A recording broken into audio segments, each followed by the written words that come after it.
ఈ యొక్క రాజకీయ తీర్మానానికి ఒక ప్రత్యేకత ఉంది. ఆఖరి తీర్మానంగా ప్రతి మహానాడులో ప్రవేశపెడతాం. గతం ఒక్కసారి గుర్తు చేసుకుంటే ఇదే తీర్మానం మన తెలుగుదేశం పార్టీకి వన్నె తెచ్చినటువంటి ఒక నాయకుడు, పరమ విధేయుడుగా పనిచేసినటువంటి వ్యక్తి, చంద్రబాబు నాయుడు గారికి కుడిభుజంలా ఉన్నటువంటి వ్యక్తి, ఇటు పార్టీకి అటు క్యాడర్కి అనుసంధానం చేసుకుంటూ నిరంతరం పార్టీ కోసం ప్రతి ఒక్క ఊపిరి కూడా ఆయన పోషించినటువంటి స్వర్గీయ కింజరాపు ఎర్రన్నాయుడు గారు ఇదే రాజకీయ తీర్మానాన్ని ప్రవేశపెట్టేవారు. ఆయన అడుగుజాడల్లో ఈ యొక్క అవకాశం నాకు కల్పించినందుకు చంద్రబాబు నాయుడు గారికి ప్రత్యేకమైనటువంటి ధన్యవాదాలు తెలియజేసుకుంటున్నాను. ఈ యొక్క రాజకీయ తీర్మానంలో మొట్టమొదటి అంశం కింద పెహల్గాంలో 22 ఏప్రిల్ తేదీన జరిగినటువంటి సంఘటన ఏదైతే ఉందో ప్రతి ఒక్క భారతీయుడిని కూడా కలిచివేసింది. 26 మంది ఆ ఘటనలో చనిపోయారు. అందులో 2 మన తెలుగు వారు కూడా ఉండడం చాలా బాధాకరం. ఆ రోజు జరిగినటువంటి సంఘటన మనం అందరం కూడా తెలుసుకుంటే ఉగ్రవాదులు కుటుంబ సభ్యులు ముందే అక్కడ ఉన్నటువంటి మగవాళ్ళని హెడ్ షాట్లో వాళ్ళందరినీ కూడా చంపి ఆ ఏడుస్తున్న కన్నీళ్లు పెడుతున్నటువంటి ఆ ఆడపడుచుల ఆడబిడ్డలు అక్కడ చూస్తుంటే ఆ ఉగ్రవాదులు జా మోదీకో బతా అని చెప్పిన తర్వాత మన దేశ ప్రధానమంత్రి ఒక దృఢ నిశ్చయంతో సాహసంతో ధైర్యంతో పనిచేస్తున్నటువంటి ముఖ్యమంత్రి ఉగ్రవాదులు ఈ భారతదేశంలో ఒక కార్యక్రమం చేస్తే దాని ప్రతిఫలం ప్రతిఘటన ఏ రకంగా ఉంటుందో ఒక్కసారి ప్రపంచానికే తెలియజేయాలన్న విధంగా ఎక్కడైతే ఏ దేశంలోనైతే ఆడపడుచులు తాలూకా బొట్టు తుడిపేయాలని చూశారో ఆ బొట్టుకి న్యాయం చేయాలన్న మాటతో ఆపరేషన్ సింధూర్ అని చెప్పి 20 నిమిషాల్లో మన రక్షణ దళాలని పాకిస్తాన్ లోపలికే పంపించి అక్కడ దాక్కుంటున్నటువంటి ఉగ్రవాద స్థావరాలు ఏవైతే ఉన్నాయో 9 ఎంచి స్థావరాల్ని భూస్థాపితం చేసి 81 మంది ఉగ్రవాదుల్ని హతమార్చినటువంటి ఘనత మన భారతదేశం, మన సైనిక దళాలు, రక్షణ దళాలు, వాటిని నడిపించినటువంటి మన ప్రధానమంత్రి నరేంద్ర మోదీ గారు అనేది కూడా తెలియజేసుకుంటున్నాను. అందుకనే మన రాజకీయ తీర్మానంలో మన దేశ ప్రధానమంత్రి గారిని, మన రక్షణ దళాలని, వాళ్ళ వీరత్వాన్ని మనం అందరం కూడా ఈ వేదిక ద్వారా యావత్ తెలుగు జాతి తరపున హృదయపూర్వకమైనటువంటి ధన్యవాదాలు తెలియజేసుకుంటూ ఈరోజు మెసేజ్ ఉగ్రవాదులకి కానీ ఉగ్రవాదుల్ని సపోర్ట్ చేస్తున్నటువంటి రాష్ట్రాలకు కానీ వాళ్ళందరికీ కూడా క్లియర్ కట్గా పంపిస్తున్నాం. ఏంటనంటే ఆపరేషన్ సింధూర్ ఇంకా ముగియలేదు. ఎప్పుడైనా సరే కండకావరంతో ఎవరైనా ఇలాంటి దాడులు చేసినా, ఇలాంటి కార్యక్రమాలకి పాల్పడినా, అవసరమైతే 10 బాంబులు ఎక్కువతోనైనా సరే రిప్లై భారతదేశం తరపున ఉంటుంది తప్ప వెనకడుగు వేసే పరిస్థితి లేదని భారతదేశం ఈరోజు ప్రపంచానికి ఒక మెసేజ్ ఇస్తుంది.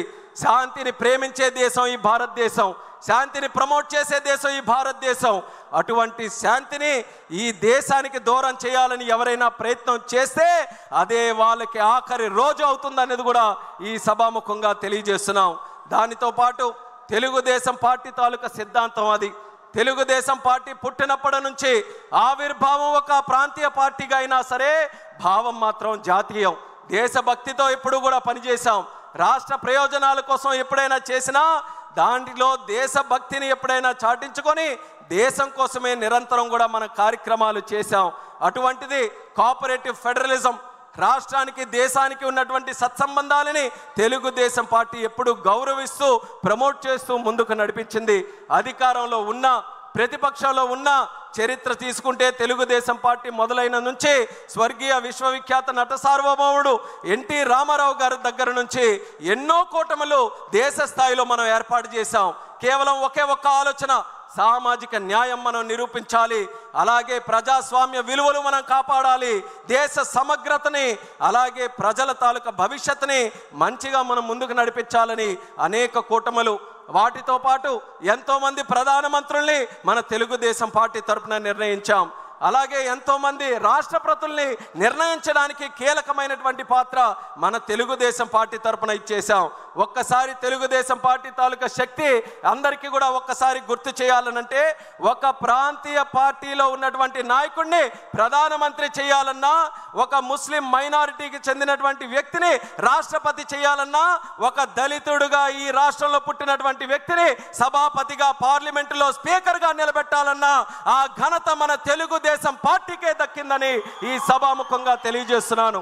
వాటితో పాటు ఈరోజు మనకున్నటువంటి పరిస్థితులు, ఏదైతే 43 సంవత్సరాలుగా కేంద్రం రాష్ట్రం అనుసంధానంతో ముందుకు నడిపించాలని ఒక ఆలోచనతో, ఒక మంచి బ్రోత్కర ఆలోచనతో ముందుకు నడిచామో ఆ ఆలోచన మరింత బలోపేతం చేసుకున్నాం. తెలుగుదేశం, బీజేపీ, జనసేన కలిసికట్టుగా రాజకీయాలకు అతీతంగా అందరి తాలూకు ఆలోచన ఒక్కటే, రాష్ట్ర ప్రయోజనాలు, దేశ సమగ్రత, వీటన్నిటిని కూడా ఒకే ఒక్క వేదిక మీదకి తీసుకొని వస్తూ ఎక్కడ ఎటువంటి అపోహలకి కానీ, ఎటువంటి ఇబ్బందులకి కానీ, ఎక్కడ ఎటువంటి సమస్యలకి కానీ తోవ లేకుండా ముగ్గురు త్రినాయకత్వంలో ఒక పక్కన చంద్రబాబు నాయుడు గారు, పవన్ కళ్యాణ్ గారు, అలాగే ప్రధానమంత్రి నరేంద్ర మోదీ గారు అందరూ కూడా కలిసికట్టుగా ఈరోజు రాష్ట్రంలో ఎన్డీఏ పాలన, కేంద్రంలో ఎన్డీఏ పాలన ఎక్కడ ఆటంకాలు లేకుండా ముందుకు కొనసాగిస్తున్నాం. గతంలో 5 సంవత్సరాలు మనం చూసుకుంటే ఎన్నో సమస్యలు, అసలు అసాధ్యమైనటువంటి సమస్యలు, కానీ ఈరోజు కేంద్రం తాలూకా సహకారంతో, ఎన్డీఏకు ఉన్నటువంటి ఆ యొక్క కోఆర్డినేషన్తో ఒక స్టీల్ ప్లాంట్ కావచ్చు, రైల్వే జోన్ కావచ్చు, పోలవరం ప్రాజెక్టు కావచ్చు, ఇలా ఏ కార్యక్రమాలు చూసుకున్న అమరావతి ప్రాజెక్టు కావచ్చు, అన్నిటినీ కూడా సంవత్సరంలోపే సాధ్యం చేసి చూపించామనంటే ఈ ఎన్డీఏ ప్రభుత్వం రాష్ట్రంలో, కేంద్రంలో ఎంత పటిష్టంగా పనిచేస్తుందో ఒక్కసారి ప్రతి ఒక్కరం కూడా గమనించాలి. తెలుగుదేశం పార్టీ తాలూకా చరిత్ర, తెలుగు వారి ఆత్మగౌరవం కోసం పుట్టినటువంటి పార్టీ, పేదల కోసం, బడుగు బలహీన వర్గాల కోసం, కార్మిక కర్షకుల కోసం, మహిళల కోసం, అలాగే వెనుకబడిన వర్గాలు, ఈ తెలుగు జాతి తాలూకు అభ్యున్నత కోసం తెలుగుదేశం పార్టీ కృషి చేసింది. అన్న నందమూరి తారక రామారావు గారు పార్టీ పెట్టినప్పుడు ఒక కొత్త నూతన వరవడికి మనం నాంది పలకాలని ఆ రోజు మొట్టమొదటిసారిగా యువకులని రాజకీయాల్లోకి ఎంకరేజ్ చేశారు, చదువుకున్న వ్యక్తులకి ఎంకరేజ్ చేశారు. పాజిటివ్ పాలిటిక్స్ ఎప్పుడు కూడా మనం చేయాలని ఆ రోజు నందమూరి తారక రామారావు గారు నాంది పలికి తెలుగుదేశం పార్టీకి కొన్ని మూల సిద్ధాంతాలతో ముందుకు నడిపించారు. ఈ రోజు వరకు మనం గర్వంగా చెప్పుకోవచ్చు, ఏ మూల సిద్ధాంతాలతోనైతే తెలుగుదేశం పార్టీ అనే మొక్క ఆ రోజు నందమూరి తారక రామారావు గారు నాటారో అదే మూల సిద్ధాంతాలని ఎక్కడా కూడా కాంప్రమైజ్ కాకుండా, రాజీ పడకుండా ఈ రోజు వరకు ఆ సిద్ధాంతాల మీదగే ముందుకు నడుస్తూ వెళ్తున్నాం. అలాగే విశ్వసనీయతని, నిబద్ధతని పార్టీలో మనం కాపాడుకుంటూ ముందుకు వెళ్తున్నాం. మరొక ముఖ్యమైనటువంటి సిద్ధాంతం నందమూరి తారక రామారావు గారు పరిచయం చేసినటువంటిది సమాజమే దేవాలయం, ప్రజలే దేవుళ్ళు అన్నటువంటి మాట కేవలం తెలుగు జాతికే కాదు, ప్రపంచంలో ఎవరున్నా ఎక్కడున్నా వాళ్ళందరికీ కూడా స్ఫూర్తినిచ్చే విధంగా ఆయన నోట వచ్చినటువంటి మాట అది. అటువంటి మాటని ఒక సిద్ధాంత రూపంలో తయారు చేసుకొని పార్టీ తాలూకా కార్యక్రమాలు చేశాం. అదే ఎన్టీఆర్ గారికి ఆ రోజుల్లో ఒక పత్రికారుడు ఆ రోజు ఒక ప్రశ్న అడిగి, కొత్త పార్టీ పెడుతున్నారు, మీ తాలూకా సిద్ధాంతం ఏంటండి? క్యాపిటలిజమా, లేకపోతే సోషలిజమా, లేకపోతే కమ్యూనిజమా, లేకపోతే ఇంకా ఏ ఇజం అండి అనేది ఆ రోజు ప్రశ్నిస్తే, ఆ ఇజంలు ఏవి కాదు, ఈరోజు తెలుగుదేశం పార్టీ పెడుతున్నానంటే అది హ్యూమనిజంతో నేను పెడుతున్నాను, మానవత్వంతో పెడుతున్నాను, మానవత్వాన్ని కాపాడడానికి, మానవత్వంతో మనుషులకి సేవ చేయడానికి పెడుతున్నానని అద్భుతమైన రీతిలో హ్యూమనిజాన్ని రాజకీయాలకి పరిచయం చేసి దాన్ని ఒక ఎజెండాగా తయారు చేసి ఒక రాజకీయ పార్టీకి ఆ రోజు ముందుకు నడిపించాడనంటే ఎంత గొప్ప శక్తిో మనది ఒక్కసారి మీరందరూ కూడా గమనించాలి. అలాగే తెలుగుదేశం పార్టీలో కేవలం మన రాష్ట్ర రాజకీయాల్లో కాదు, ప్రపంచంలో ఏం జరుగుతుంది, ప్రపంచంలో ఏ విధి విధానాలతో ప్రజలు, రాష్ట్రాలు, దేశాలు, గవర్నమెంట్స్ ముందుకెళ్తున్నాయి, ప్రతి ఒక్కటి కూడా చదువుకొని ఇన్నోవేటివ్ మెథడ్స్తో పార్టీని ముందుకు నడిపించడంలో, అలాగే రాష్ట్రాన్ని ముందుకు నడిపించడంలో ఎప్పటికప్పుడు అవన్నీ కూడా స్టడీ చేసుకుంటూ క్రెడిబుల్ లీడర్షిప్ని మనం ఎస్టాబ్లిష్ చేసుకుంటూ తెలుగుదేశం పార్టీని ఇన్నోవేటివ్గా ముందుకు నడిపించడంలో ఎక్కడా వెనకడుగు వేయకుండా మనం అందరం పనిచేస్తున్నాం. ఆత్మ గౌరవం కోసం మన నందమూరి తారక రామారావు గారు ఆ రోజు నాంది పలికితే అది ఆత్మ విశ్వాసంతో చంద్రబాబు నాయుడు గారు మరింత ముందుకు తీసుకొని వచ్చే ప్రయత్నం చేశారు. ఆ రోజుల్లో 1982లో మన పార్టీ పెట్టినప్పుడు తాలూకా ఆంధ్రప్రదేశ్ పరిస్థితి తీసుకుంటే ఆ రోజుల్లో డిగ్నిటీ ఆఫ్ లైఫ్ తెలుగు వాళ్ళకి ఎక్కడా లేదు. ఏ ఒక్కరు చూసినా మద్రాసీలు అనేటటువంటి పరిస్థితుల్లో తెలుగు వాళ్ళు అనే వాళ్ళు ఒకరు ఉన్నారు, వాళ్ళకంటూ ఒక పౌరుషం ఉందని మన డిగ్నిటీ కోసం, మన అందరి తాలూకా ఒక గుర్తింపు కోసం ఆ రోజు నందమూరి తారక రామారావు గారు పార్టీ పెడితే ఈరోజు దాన్ని మరింత 40 సంవత్సరాలు అడుగడుగునా ముందుకు నడిపిస్తూ చంద్రబాబు నాయుడు గారు ఆత్మవిశ్వాసంతో ఈరోజు కేవలం డిగ్నిటీ ఆఫ్ లైఫే కాదు, ప్రపంచంలో జయించేటటువంటి వ్యక్తి తెలుగువాడై ఉండాలి. ఏ పెద్ద కంపెనీలైనా, ఎక్కడ పెద్ద ఉన్నతమైనటువంటి స్థానంలో ఉన్న కంపెనీలైనా వాటన్నిటికీ కూడా రథసారథిగా తెలుగు వాళ్ళు ఉండాలి.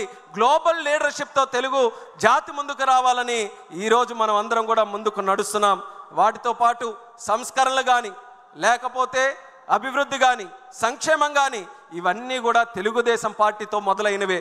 తెలుగుదేశం పార్టీ చేసినటువంటి కార్యక్రమాలు ఈ రాష్ట్రంలోనే కాదు, దేశంలో ఉన్న అనేక రాజకీయ పార్టీలు, అనేక రాష్ట్రాలు, ఆఖరికి దేశం కూడా ఆదర్శంగా తీసుకొని మన కార్యక్రమాలు వాళ్ళందరూ కూడా ముందుకు నడిపించారు. చంద్రబాబు నాయుడు గారు ఉన్నప్పుడు పెన్షన్లు కానీ, హౌసింగ్ కానీ, కిలో బియ్యం 2 రూపాయలకి, అలాగే జనతా వస్త్రం కానీ, ఐటీడీఏలు కానీ, లేకపోతే విద్యా వైద్య వ్యవస్థలో మార్పులు, గ్రామానికి రోడ్లు వేయించాలి, కరెంటు లైట్లు కల్పించాలి, అలాగే మహిళల తాలూకా హక్కులు, వెనుకబడిన వర్గాల తాలూకా రిజర్వేషన్లు, ఇలా ఎన్నో సంస్కరణలు చూసుకుంటే మొట్టమొదటిసారిగా ఈ దేశంలో ప్రవేశపెట్టింది మన తెలుగుదేశం పార్టీ అనేది కూడా మనం తెలియజేసుకోవచ్చు. తర్వాత చంద్రబాబు నాయుడు గారి తాలూకా నాయకత్వంలో ప్రజల వద్దకు పాలన, జన్మభూమి, పనికి ఆహార పథకం, డ్వాక్రా సంఘాలు, ఐటీ రెవల్యూషన్తో సైబరాబాద్ లాంటి నగరాలు, జీనోమ్ వ్యాలీ, కోవిడ్ సమయంలో వ్యాక్సిన్ ఎక్కడ తయారవుతుందో ఎవరికి తెలియని సందర్భంలో హైదరాబాద్లో ఈ మహానాయకుడు పెట్టినటువంటి జీనోమ్ వ్యాలీ కొన్ని కోట్లాది మంది ప్రజలకి కోవిడ్ నుంచి కాపాడిందనంటే అది ఒక వ్యక్తికి ఉండాల్సినటువంటి దూరదృష్టి. అలాగే హైవేస్, టెలికాం, లేకపోతే పవర్ రిఫార్మ్స్, వీటన్నిటికీ కూడా కేంద్ర స్థాయిలో ఆ రోజు ఆ రిఫార్మ్స్కి నాంది పలకడానికి చంద్రన్న తాలూకా హస్తం ఉండడానికి ఎక్కడ డౌట్ లేకుండా మనం చెప్పుకోవచ్చు. ఎయిర్పోర్టులు ఈరోజు 160 ఎయిర్పోర్ట్లు ఉన్నాయి. రేపు మే 31వ తేదీన ప్రధానమంత్రి గారి ఆధ్వర్యంలో మధ్యప్రదేశ్లో మరో 2 ఎయిర్పోర్ట్లు ఆ రోజే ప్రారంభోత్సవం చేసుకుంటున్నాం. 162 ఎయిర్పోర్ట్లు అవ్వబోతున్నాయి. ఈ దేశంలో 162 ఎయిర్పోర్ట్లు ఒకనప్పుడు ఈ పరిస్థితి ఉండేది కాదు. కానీ మొట్టమొదటిగా దేశంలో ఎయిర్పోర్ట్లు కూడా మనం నిర్మించాలి. పీపీపీ మోడల్లో ఒక పాలసీ తీసుకొని వచ్చి ఎయిర్పోర్ట్లు నడిపించాలన్నటువంటి మహానాయకుడు మన నారా చంద్రబాబు నాయుడు గారు అనేది గర్వంగా ఈ సందర్భంగా తెలియజేస్తున్నాను. ఇలాంటి ఎన్నో పథకాలకి, ఎన్నో రిఫార్మ్స్కి, ఎన్నో సంక్షేమ కార్యక్రమాలకి తెలుగుదేశం పార్టీ నాంది పలికింది. అది ఇంతటితో ఆగిపోలేదు. మన అమరావతి మీ అందరికీ కూడా దాని తాలూకా కథ అంతా కూడా తెలుసు. అమరావతి మాట్లాడితే ఎక్కువగా మనం మాట్లాడుతున్నాం 32,000 ఎకరాలు ఇచ్చారని, లేకపోతే రైతులు దానికోసం త్యాగం చేశారని, విశ్వవిఖ్యాతిగా ఉన్నటువంటి ఒక ప్రపంచ ప్రసిద్ధిగాంచినటువంటి అమరావతి కడతామని. కానీ అందులో మనం ముఖ్యంగా గుర్తుంచుకోవాల్సినటువంటి ఒక విషయం ల్యాండ్ పూలింగ్ అనే కాన్సెప్టు ప్రపంచంలో ఎక్కడా కూడా లేదు. మొట్టమొదటిసారి ఒకడు వ్యక్తి మనకి భూమి త్యాగం చేస్తున్నాడనంటే పూర్తిగా నష్టపోకుండా తిరిగి ఆ వ్యక్తి కూడా ఏదో లాభం పొందే విధంగా ఉండాలని ప్రపంచానికే ఆదర్శంగా ల్యాండ్ పూలింగ్ విధానాన్ని పరిచయం చేసినటువంటి నాయకుడు మన నారా చంద్రబాబు నాయుడు గారని తెలియజేస్తున్నాను. రివర్ లింకేజ్, నదుల అనుసంధానం ప్రాజెక్టు ఆయన రాజకీయాలు మొదలుపెట్టినప్పటి నుంచి ఆయన మైండ్లో ఉన్నటువంటి ప్రాజెక్టు. వాజ్పేయి గారితో ఎన్డీఏ ప్రభుత్వంలో ఉంటే ఎన్నో సందర్భాల్లో ఆయనతో చర్చించి నదుల అనుసంధానం, అక్కడ గంగా నది నుంచి మన కన్యాకుమారి వరకు ఉన్నటువంటి నదులన్నీ కూడా అనుసంధానం చేయాలని ఎన్నో సందర్భాల్లో కేంద్రానికి ఆ నివేదిక తీసుకొని వెళ్ళారు. అది క్రమేపీ కాలం మారుతున్న కొద్దీ మరుగున పడిపోతుంటే రివర్ లింకేజ్ ప్రాజెక్టులు మళ్ళీ మొన్న చంద్రబాబు నాయుడు గారు, మోదీ గారి తాలూకా ఆధ్వర్యంలో తీసుకొని వచ్చి మళ్ళీ అది పరుగులు పెట్టించే విధంగా రివర్ లింకేజ్ ప్రాజెక్టు కూడా ఈరోజు ఊపిరిపోసినటువంటి నాదుడు మన చంద్రబాబు నాయుడు గారని తెలియజేస్తున్నాను. పాపులేషన్ మేనేజ్మెంట్ ఏ ప్రభుత్వానికైనా, ఏ రాష్ట్రానికైనా గతంలో ఉండేది. జనాభా అంటే అది ఒక పెద్ద భారమని, అంత జనాభా చూసుకోవాలంటే ఎలాగని. కానీ ఆ ఆలోచన విధానంలో మార్పు తెచ్చాడు చంద్రన్న. జనాభా అంటే కేవలం భారం కాదు, అది ఒక యాసెట్ లాగా. మనకు డబ్బు ఎంత ఉంటే ఎంత బలంగా ఉంటామనుకుంటామో, ఎంత జనాభా ఉంటే అంత బలం ఈ రాష్ట్రంకి, జాతికి ఉంటుందనే ఆలోచనతో పాపులేషన్ మేనేజ్మెంట్ విధానానికి కూడా ఈరోజు మరొకసారి శ్రీకారం చుడుతున్నారు. P4 లాంటి ప్రోగ్రామ్స్, P3 ప్రోగ్రామ్ చూసాం, కానీ ఈరోజు P4 ప్రోగ్రామ్ కూడా చేస్తున్నారు. స్కిల్ సెన్సెస్, అలాగే క్వాంటమ్ వ్యాలీ, ఆర్టిఫిషియల్ ఇంటెలిజెన్స్ని, అలాగే న్యూ కంప్యూటింగ్ని, వీటన్నిటిని కూడా మన తెలుగు జాతికి నిత్య అనుసంధానంతో ముందుకు నడిపించాలని క్వాంటమ్ వ్యాలీ, క్రియేటివ్ ఎకానమీ. ఈరోజు ఈ పదాలు చెప్తే కొంతమంది సరిగ్గా అర్థం చేసుకోలేకపోవచ్చు, కానీ నేను చెప్తున్నాను what CBN thinks today, India thinks tomorrow. Chandranna ఏ ఆలోచనలతో ఈరోజు ముందుకు నడుస్తాడో, రేపు దేశం మొత్తం అదే ఆలోచనల వైపు వస్తారు. ఆ నమ్మకం నాకుందని కూడా ఈ సభాముఖంగా తెలియజేస్తున్నాను.